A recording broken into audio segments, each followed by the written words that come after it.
Ini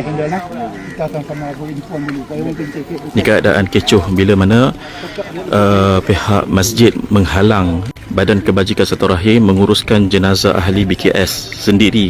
Jenazah dah sampai lama dah urus lama dah. Tapi jenazah dah di dalam liang lahat tapi tak boleh kebumikan lagi. Inilah keadaan dia. Ahli waris ditekan oleh pihak masjid. So untuk cover diri baik kita report polis tak? Tuan report polis bagi tahu permit kubur yang berwarna biru yang dikeluarkan oleh hospital telah ditahan oleh pihak masjid yang mana dia tidak ada kuasa dari segi undang untuk menahan permit kubur tersebut. Jadi sekarang ni cerita dia dah keluarkan borang kebenaran, kita dah mohon pada masjid, tapi permit biru tu dia tahan sedangkan dia tidak ada kuasa untuk menahan. Buat report yang tu. Kemudian panjangkan report tersebut kepada pihak JAIS, kepada pihak MPAJ. Jadi cik report tu bila dah buat kena buat kopi, lepas tu hantar kepada Pihak-pihak yang berkenaan. Ya.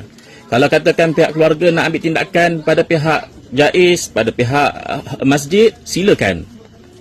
Kalau nak ambil tindakan undang, itu saya punya pandangan. Sekarang saya nak tanya kalau semua anak saya ni dari kebumikan, kalau diorang kacau, diorang nak ganti balik ke semua anak saya?